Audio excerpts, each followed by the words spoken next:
नमस्कार दोस्तों, हमारे इस यूट्यूब चैनल पीपीसी लर्निंग में आप सभी का स्वागत है।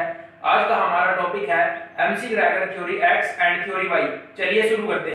तो चलिए स्टार्ट करते हैं McGregor's theory X and theory Y, जिसको हम सिंपली डिफाइन कर सकते हैं कि Douglas McGregor's introduce a theory named theory X and theory Y which mainly considered philosophical view of mankind and was based on Maslow's need theory. According to this theory, every individual has two different views, positive and negative. इस theory के अनुसार प्रत्येक individual के दो अलग अलग views होते हैं जो पॉजिटिव और नेगेटिव होते हैं। McGregor's called these negative views as theory X. McGregor ने इन नेगेटिव व्यूज को थ्योरी एक्स बोला एंड पॉजिटिव व्यूज को theory Y. This theory proved out to be beneficial for the organization as it involves simple rules and regulations that should be followed by the managers while dealing with their subordinates. यह जो theory है यह बहुत ही beneficial साबित हुई organisations के लिए, क्योंकि यह बहुत ही सिंपल रूल्स और रेगुलेशंस प्रोवाइड करती है जो हर एक मैनेजर्स को फॉलो करने चाहिए जब वह अपने सबॉर्डिनेट्स के साथ डील करता है। और इस तरह से हम McGregor theory and theory Y को डिफाइन कर सकते हैं। अब हम पढ़ेंगे अजम्पशंस ऑफ थ्योरी एक्स की। जो थ्योरी एक्स है उसकी अजम्पशंस क्या क्या हैं, जिसमें नंबर 1 है most of the employees try to neglect the work given to them as they inherently have an aversion to work. बहुत से एम्प्लॉय जो भी उनको कार्य दिया जाता है उसको नेग्लेक्ट करने का प्रयत्न करते हैं क्योंकि उन्हें उस कार्य से घृणा होती है। Managers believe that employees need to be pressurised, supervised and sometimes even threatened to make them achieve the set targets. Manager जो हैं वो बिलीव करते हैं कि एम्प्लॉय को प्रेशर पाके, सुपरवाइज करके और कभी कभी उसको भयभीत करके ही जो टारगेट्स हैं उनको अचीव किया जा सकता है। Managers believe that employees do not they take their responsibilities seriously and only follow the same routine rules where ever necessary. Managers believe करते हैं कि जो एम्प्लॉयज़ हैं वो अपनी रिस्पॉन्सिबिलिटी को सीरियसली नहीं लेते और सिर्फ वही रूल फॉलो करते हैं जो वो रूटीन में रूल फॉलो करते रहते हैं, जो यानी नेसेसरी होती है, यानी उन जो रूटीन का वर्क है उसके अलावा वो कुछ करना नहीं चाहते। अब है employees given priority to job security which makes them non ambitious and lenient towards their job. और इस तरह से हमारे जो अजम्पशंस हैं थ्योरी एक्स के हम उनको डिफाइन कर सकते हैं। अगर आप चाहें आप कहीं पर भी वीडियो को पॉज कर इन सभी पॉइंट्स को नोट्स के तौर पर अपनी नोटबुक पर नोट कर सकते हैं। है हमारा topic assumptions of theory Y की। थ्योरी वाई है जो उसके अजम्पशंस क्या क्या हैं, जिसमें हम नंबर 1 डिफाइन कर सकते हैं कि employees have the ability to treat their work either as a routine task और an enjoyable activity. Employees have determination to accomplish desired goals and objectives can easily control themselves. An average employee can become a responsible employee by developing the tendency to accept the responsibilities. कि कोई भी average employee है वो एक responsible employ बन सकता है अगर वह अपनी जो रिस्पॉन्सिबिलिटीज़ को समझे और अपनी रिस्पॉन्सिबिलिटीज़ को एक्सेप्ट करना सीखे।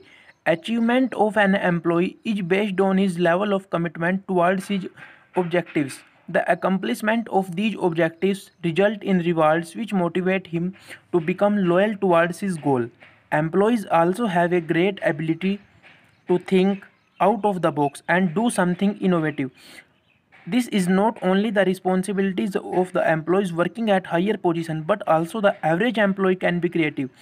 एम्प्लॉयज़ के पास एबिलिटी होनी चाहिए कि वह अपनी सोच से या जो उसका काम है या उसकी जो सीमा है उससे भी बाहर की सोचे और कुछ नया करे। यह सिर्फ रिस्पॉन्सिबिलिटी उन्हीं एम्प्लॉयज़ की नहीं होती जो ऊंचे दर्जों पर काम करते हैं, जैसे कोई मैनेजर्स हो गया, यह सिर्फ उनकी ही रिस्पॉन्सिबिलिटी नहीं है बल्कि एक एवरेज एम्प्लॉय भी क्रिएटिव हो सकता है। अब जो इसमें नंबर 1 पॉइंट था उसका मतलब था कि employees have the ability to treat their work either as a routine task और एन एन्जॉयबल एक्टिविटी। कि एम्प्लॉय जो है उसके पास योग्यता होती है अपने काम को किस तरह से वो आनंददायक एक्टिविटी के तौर पर करे। अब जो इसका सेकंड पॉइंट है employees have determination to accomplish desired goals and objective can easily control themselves. अगर कोई भी एम्प्लॉय है उसके पास दृढ़ निश्चय होगा किसी कार्य को करने का तो वो उसको अच्छे से कंट्रोल कर सकता है और अच्छे से मैनेज कर सकता है। और इस तरह से हमारे जो अजम्पशंस हैं थ्योरी वाई के वो भी कंप्लीट होते हैं। अब हमारा टॉपिक है comparison of theory X and Y, कि हम थ्योरी एक्स और थ्योरी वाई में कंपैरिजन करेंगे। Theory X and theory Y act as two faces of the same coin and are mutually exclusive by nature, तो both of them are related to human nature. ये दोनों ही मानव के nature से या human के nature से relate करते हैं, but are absolutely opposite to each other, but एक दूसरे के अपोजिट होते हैं। अब हम इस टेबल के माध्यम से इनको डिफ्रेंशिएट कर सकते हैं। सबसे पहले हम इनको डिफरेंस है जो इनका उसको पढ़ेंगे एटीट्यूड टुवार्ड्स वर्क। इसके ऊपर जो थ्योरी एक्स बोलती है एटीट्यूड टुवार्ड्स वर्क के अंदर, most of the employees naturally do not like working, कि बहुत से एम्प्लॉय ऐसे हैं जो उनका स्वभाव होता है कि वो काम को लाइक नहीं करते। People treat the work as a game and enjoy doing. जबकि थ्योरी वाई बोलती है कि जो पीपल होते हैं बहुत से, वो अपने काम को एक आनंददायक एक्टिविटी के तौर पर लेते हैं। अब अगर हम इसको एक्सेप्टेंस और ऑफ रिस्पॉन्सिबिलिटी के तौर पर पढ़ें तो थ्योरी एक्स बोलती है majority of the employees avoid taking responsibilities, कि बहुत सी संख्या है एम्प्लॉयज़ की जो रिस्पॉन्सिबिलिटी लेने से बचते हैं। While employees motivated they not only become confident and self directed but also take responsibilities open heartly. बल्कि थ्योरी वाई बोलती है कि अगर एम्प्लॉय मोटिवेटेड होगा तो वो ना ही एक सक्सेसफुल और सेल्फ डायरेक्टेड होगा, बल्कि वह रिस्पॉन्सिबिलिटी भी खुद ब खुद लेना चाहेगा।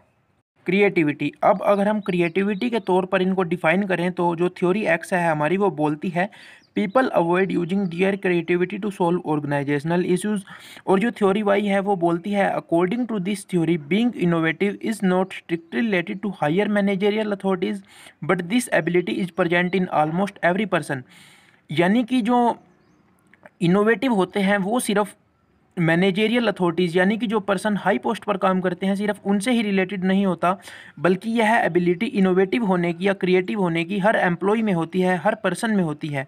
अब जो इसका फोर्थ है वो है मोटिवेशन, जिसके ऊपर हम अगर डिफाइन करें या डिफ्रेंशिएट करें इन दोनों थ्योरीज़ को तो हम बोल सकते हैं थ्योरी एक्स में fulfilment of basic needs and safety needs become the source of motivation for the employee. जबकि जो थ्योरी वाई है वो डिफाइन करती है the motivation increases with the satisfaction of social egoistic and self actualisation needs. Fifth, अगर हम control के ऊपर डिफाइन करें तो थ्योरी एक्स बोलती है authoritarian control by the superiors is the only way to make the employees work and accomplish the established organisational goals.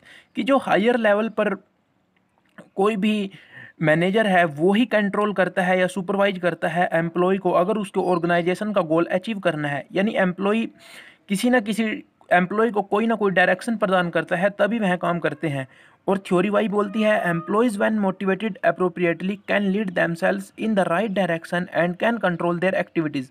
कि अगर कोई भी एम्प्लॉय मोटिवेटेड है तो थ्योरी वाई के अनुसार वह अपने डायरेक्शन खुद चुनता है और अपनी एक्टिविटीज़ को खुद ब खुद कंट्रोल कर लेता है। और अगर हम लीडरशिप के बेस पर डिफाइन करें थ्योरी एक्स को तो ये बोलती है this theory is based on autocratic leadership.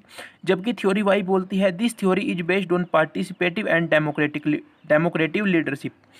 और अगर सेंट्रलाइजेशन एंड डिसेंट्रलाइजेशन के बेस पे डिफ्रेंशिएट करें तो थ्योरी एक्स बोलती है theory X focuses on the higher grade managers of the company and follows a chain system. कि थ्योरी एक्स जो है उसका जो मेन फोकस है वो हायर ग्रेड मैनेजर्स यानी कि जो ऊंचे पदों पर कंपनी में काम करते हैं उन पर थ्योरी एक्स फोकस करती है। और जबकि थ्योरी वाई बोलती है the main motive of theory Y is to increase the participation level of the employees in making the decisions and focuses on decentralisation. Video को पूरा देखने के लिए आप सभी का धन्यवाद। अगर आपको वीडियो अच्छी लगी हो तो प्लीज वीडियो को लाइक कीजिए, शेयर कीजिए और चैनल को सब्सक्राइब कर दीजिए। Thank you.